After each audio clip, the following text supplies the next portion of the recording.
Aesop's Fables 3. The Fox and the Goat. A fox, watching a hawk in the sky, fell right into a well. It was not very deep, yet he found that he could not get out again. After the fox had been in the well a long time, a thirsty goat came by. The silly goat thought the fox had gone down the well to drink. "Is the water good?" he asked. "The finest in the whole country," said the crafty fox. "Jump in and try it. There's more than enough for both of us." The goat quickly jumped in and began to drink. The fox just as quickly jumped onto the goat's back and leapt from the tip of the goat's horns out of the well. The foolish goat now saw the situation he had gotten into. He begged the fox to help him out, but the fox was already on his way to the woods. "If you had had more sense, old fellow," he said as he ran, "you would have thought of finding a way out again before you so eagerly jumped in. Never leap into an unknown without an escape plan." The Farmer and His Sons. A rich old farmer, who felt that he had not many more days to live, called his sons to his bedside. "My sons," he said, "listen to what I have to say to you. Do not sell the land that has been in our family for so many years. Somewhere on it is hidden a rich treasure. I do not know the exact spot, but it is there, and you will surely find it if you search hard for it. Dig and leave no spot unturned." The father died. The sons set to work digging, and with all their might turning up every foot of the ground with their spades. They went over the whole farm 2 or 3 times. They found no hidden gold. However, their well-turned farmland produced their best harvest ever. They sold more wheat and vegetables than their neighbors. Then they understood that the treasure their father had told them about was the wealth of a bountiful crop that came from the land. Through their hard work and digging, they had discovered gold indeed. Hard work produces a treasure. The Astrologer. A man who lived a long time ago believed that he could read the future in the stars. He called himself an astrologer and spent his time at night gazing up into the sky. One evening he was walking along the open road outside the village.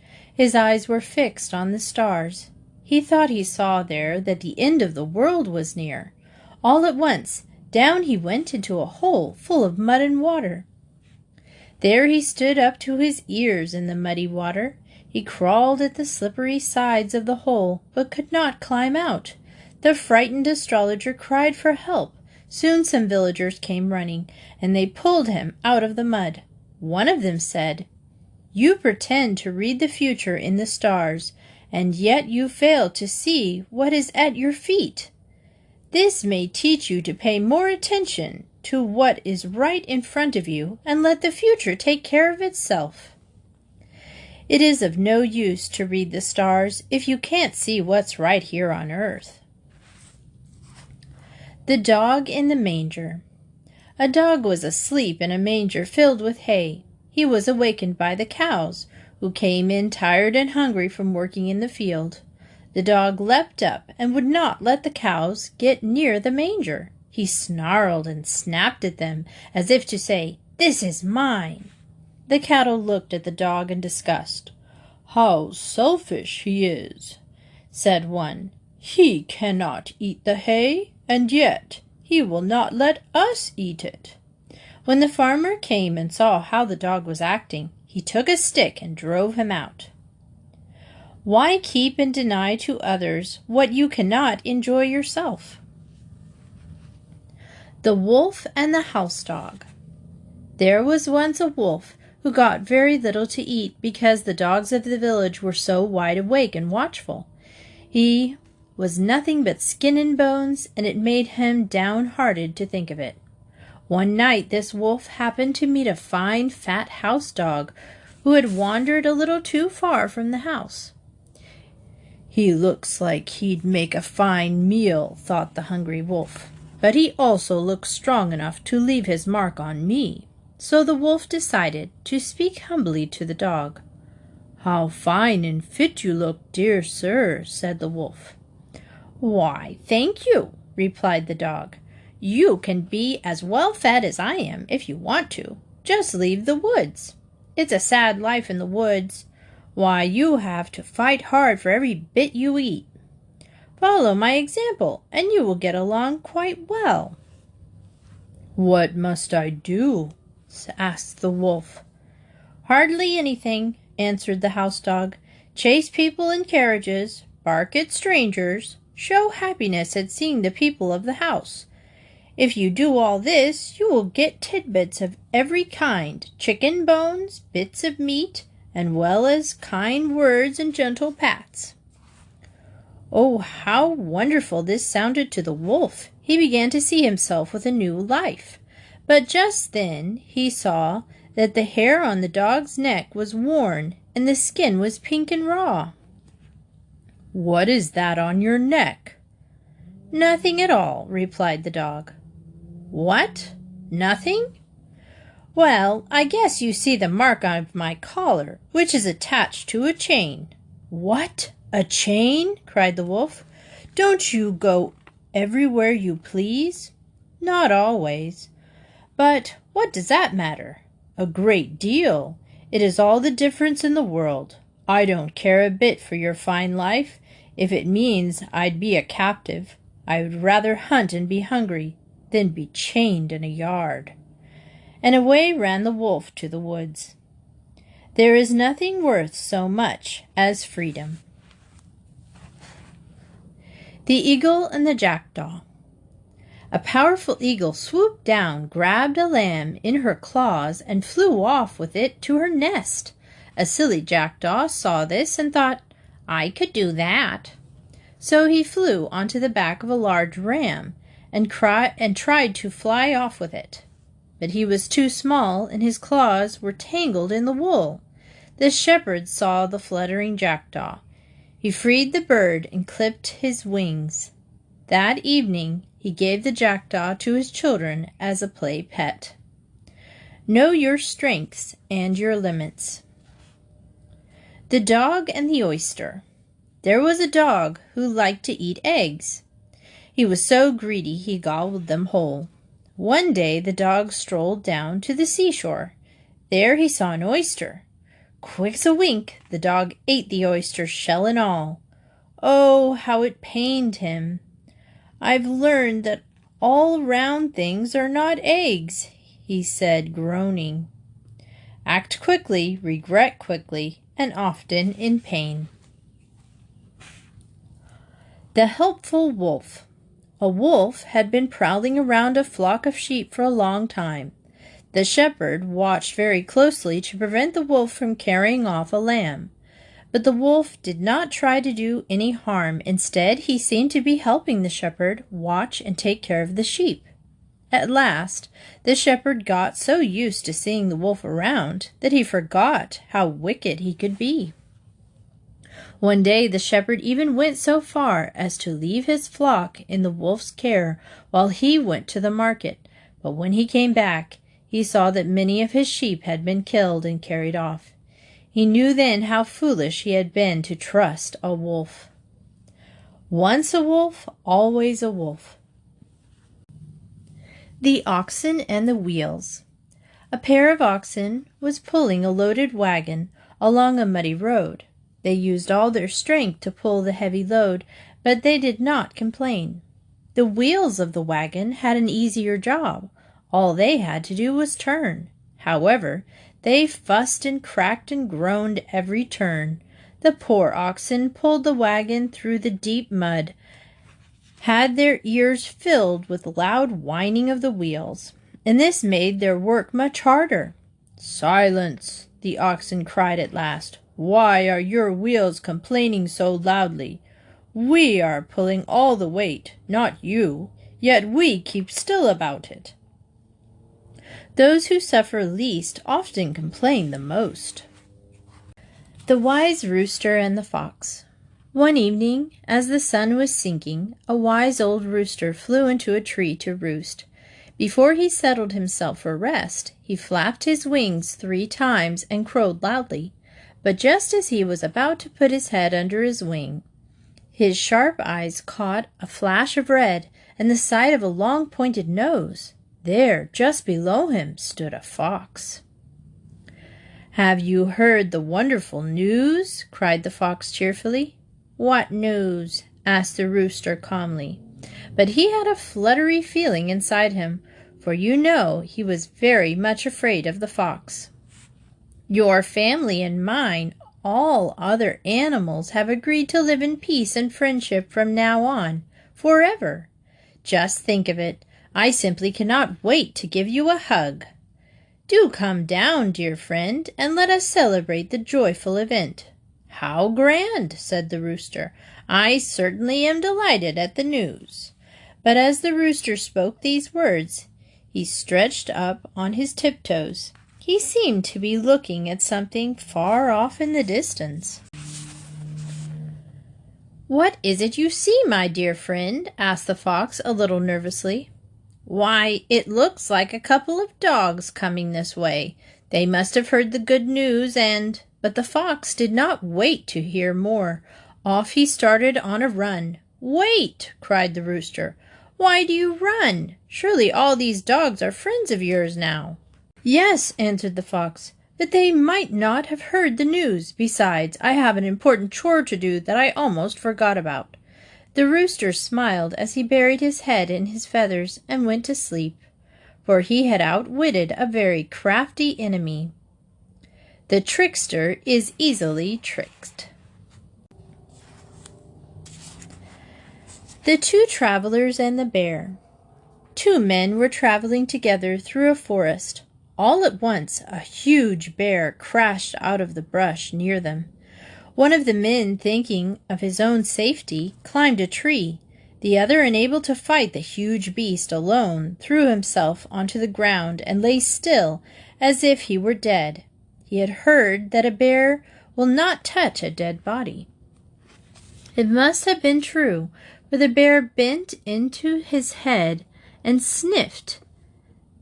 The bear seemed to think the man was dead, for then it walked away. The man in the tree climbed down.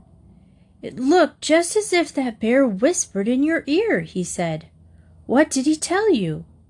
"He said," answered the other, "it was not at all wise to keep company with a fellow who would leave his friend in a moment of danger. Misfortune is the test of true friendship." The Wolf in Sheep's Clothing. A certain wolf could not get enough to eat because the shepherds were so watchful. But one night he found a sheepskin that had been cast aside and forgotten. The next day, dressed in the skin, the wolf strolled into the pasture with the sheep. Soon a little lamb was following him about and was quickly led away to become dinner for the wolf. That evening the wolf again joined the flock, but it happened that the shepherd had decided to make a meal of the sheep himself. He picked up a knife and went out to the flock. "Ah, here is a good plump sheep," he said.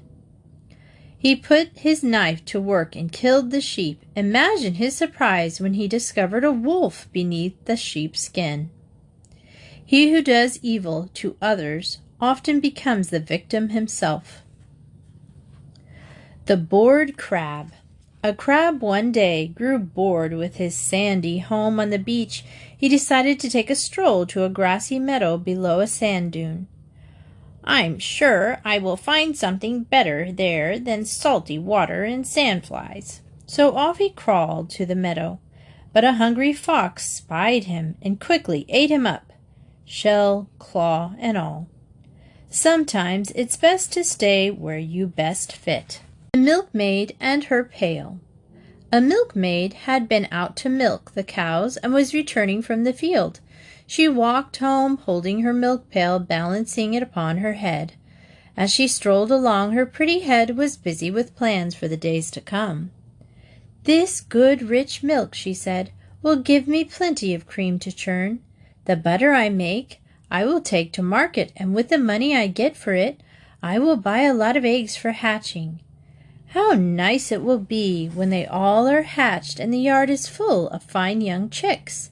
Then when May Day comes, I will sell them, and with the money I will buy a lovely new dress. I shall toss my head and look so beautiful."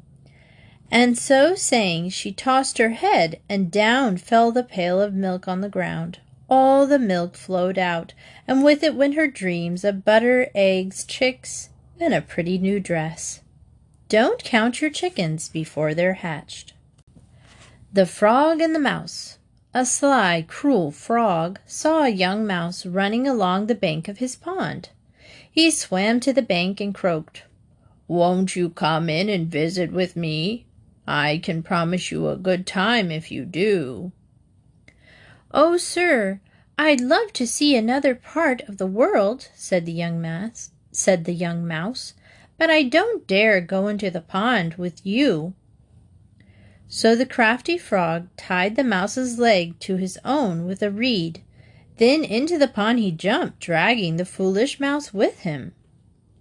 The mouse soon had enough of it and wanted to return to shore, but the cruel frog pulled the mouse down into the water and drowned him.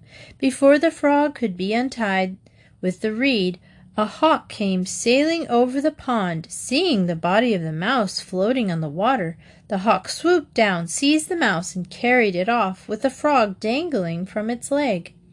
Thus, all one swoop, the hawk had caught both meat and fish for his dinner. Those who seek to harm others often come to harm themselves. The Ant and the Dove. A dove saw an ant fall into a stream.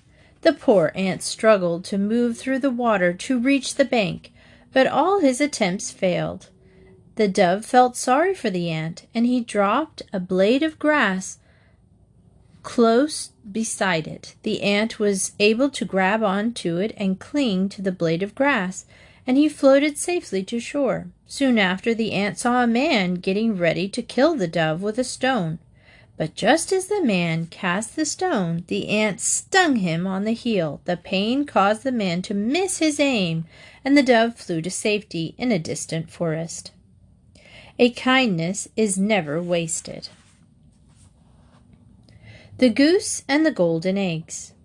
There was once a man who had the most wonderful goose you can imagine. Every day when the man visited the nest, the goose had laid a beautiful, glittering golden egg. The man took the golden egg to market and soon began to get rich. He happily bought fine foods and fine clothes with his money. Before long, the man wanted to own a fine house, too, but the goose only gave him a single golden egg a day. He was not getting rich fast enough to buy a large house. Then one day, after he had finished counting his money, an idea came to him. "I could get all the golden eggs at once if I killed the goose and cut him open," he thought. But when he did this terrible deed, not a single golden egg did he find. His precious goose was dead and could make no more golden eggs. Those who have plenty often want more, and may end up losing all they have. The North Wind and the Sun. The North Wind and the Sun had a quarrel about which of them was the stronger. The North Wind insisted that he had greater strength, for he could move ships in the sea. The Sun insisted that he had greater strength, for he could bring forth life from the land. While they were arguing, a traveler passed along the road, wrapped in a cloak. The Sun nodded towards the man. "Let us agree," said the Sun, "that he is the stronger who can strip that traveler of his cloak." "Very well," growled the North Wind. At once the wind sent a cold, howling blast against the traveler. With the first gust of wind, the end of the cloak whipped about the traveler's body. The North Wind was pleased, but the cloak did not blow off, for the traveler wrapped it closely around him. The harder the wind blew, the tighter the traveler held onto the cloak. The wind The north wind tore angrily at the cloak with all his strength, but he could not pull it from the man. Then the sun began to shine. At first his beams were gentle. The weather became pleasant and warm after the bitter cold of the wind. The traveler unfastened his cloak and let it hang loosely from his shoulders. The sun's ray grew warmer and warmer. The traveler took off his cap and wiped his forehead. At last he became so warm from the hot sun that he pulled off his cloak. To escape the blazing sunshine, he threw himself down in the shade of a tree by the roadside. The sun turned to the north wind and said, "True strength lies not in force, but in gentle persuasion."